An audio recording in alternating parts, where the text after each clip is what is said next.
Hello বন্ধুরা, তোমরা দেখছো মৌলি দত্ত অফিসিয়াল। আজকে হলো তানিয়ার অ্যানিভার্সারি প্লাস নীলদার জন্মদিন। তো চলো, আমি অনেকটা লেট করে ফেলেছি, তো চলো যাওয়া যাক। অনুষ্ঠান বাড়িতে কি হচ্ছে, কাদের সাথে দেখা হচ্ছে, সবটা তোমাদের সাথে শেয়ার করব। আমার ভিডিওটা পুরোটা দেখো, আর হ্যাঁ অবশ্যই আমার পেজটাকে ফলো করতে ভুলো না, আর লাইক কমেন্ট করতে তো একদম ভুলবে না। সো চলো যাওয়া যাক। সো আমি পৌঁছে গেছি তানিয়ার অ্যানিভার্সারি পার্টিতে। এটা ছিল আমার এন্ট্রি। তারপরেই সবার সাথে দেখা হচ্ছিল, আর যেহেতু ওখানে মিডিয়া ছিল তাই আমরা একটুখানি পোজ দিচ্ছিলাম ছবি তোলার জন্য। তারপরেই সোজা চলে যাব আমাদের বর বউয়ের কাছে। তানিয়ার অ্যানিভার্সারি সে জানিয়ে চলে গেছে। ও আচ্ছা, অ্যানিভার্সারি প্লাস নীলার জন্মদিন দুটোই একসাথে। হ্যাঁ আয় একবার, নীলাকে তো যাচ্ছি না। ফোনটা দাও। কতদিন পর আবার দেখা হয়েছে। ওটা ব্লগে আমি বুঝতে পারছি না যে কি হয়েছে। ও ব্লগ বানায় কিন্তু বানাচ্ছে না অদ্ভুত ব্যাপার। কি করে বানাবে? নিজের অনুষ্ঠান থাকলে ব্লগ হয়? মানে পাগল লাগছে। কেউ নেই, এটা সবাই দেখছে ব্যস্ত। কিসের ব্যস্ত জানি না। এরপরেই আমি সোজা চলে গেছিলাম একটু স্ন্যাক্স আইটেমের দিকে।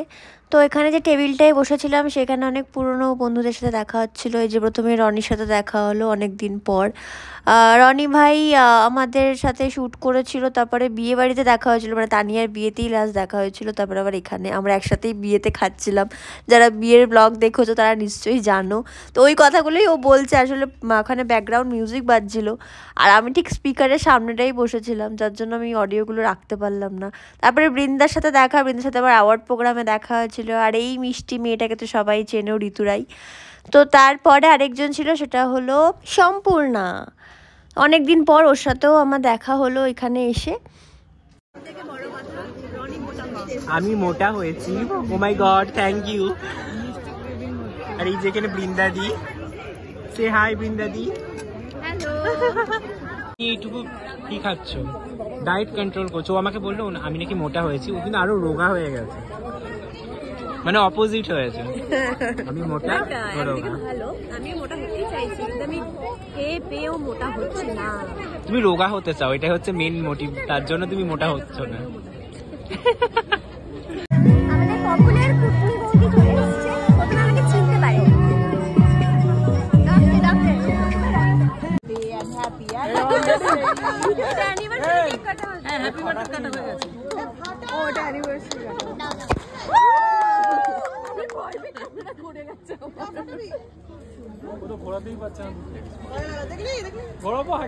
ওখানে হচ্ছে কাটা, আর আমরা এখানে ও একটা ফাটাতে চাই। এই জি তোর হাতে একটু দে তো বাবা, একটু ফাটাতে চাই। ফাটানো হয়ে গেছে। ও ওদিক দিয়ে ঘোড়া। আমরা একটু হাত নিয়ে চলে এসেছি ছবি তুলতে। জোরে ঘোরাবে। হ্যাঁ সবাই হয়ে গেছে, চলে গেছে। একদম নিষ্ঠা, একদম নিষ্ঠা, নিষ্ঠা। সবাই উঠে চলে এসেছে। দেখে মুখে না লেগে যায়। দেখে দেখে দেখে আমরা খাইতে খাইতে চলে এসেছি।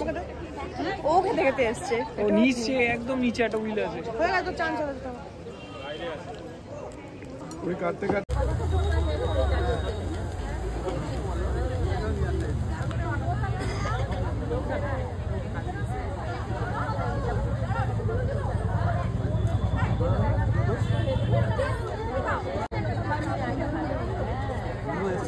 মেনুতে অনেক কিছু ছিল। তো ফার্স্টে আমি বেশি কিছু খাই না বলে চলে গেছিলাম বিরিয়ানিতে একেবারে।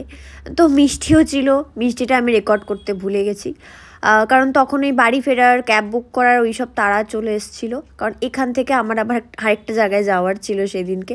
মানে যেটা হয় আমার সবসময় প্রত্যেকটা ইভেন্ট একসাথে ঢুকে পড়ে, মানে একই দিনে 2-3টে ইভেন্ট চলে আসে। এবার যার জন্য আমি না মানে ছোটাছুটি করতে থাকি। এখানে একটা মুরগির পা নিয়ে কনভারসেশন চলছিল, যে কে কোন মুরগির পাটা নেবে।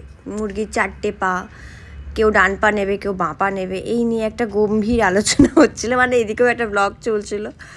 তো তার মাঝখানে আমি খাওয়াটা টুক করে নিয়ে নিয়েছি। চিকেন আমি খাবো না, সেই জন্য এবার আমি যাবো আমার টেবিলের দিকে। এ বাবা, তোমাকে কি ভুল পা দিয়ে দিয়েছে? এই দেখো, দেখেছো তো আমাকে পাটা দিচ্ছিল না, এই যে বাদিকের পাটা ভুল পা দিয়ে দিয়েছে। ভুল পা। আরে বাবা, আমার চুল। আচ্ছা, চুলটা কিন্তু পয়সা দিয়ে দিয়েছে। হ্যাঁ, সবাই মিলে একসাথে। হচ্ছে? এটা কি ছিল? দাঁড়াও, গণেশ গুরু। হ্যাঁ বুবু, অফকোর্স। বাড়ি যাওয়ার পালা, এবার ছবি তোলা হচ্ছে লাস্ট। দুটো, একটা না। টাটা। টাটা দাও বুবু, টাটা করো। টাটা।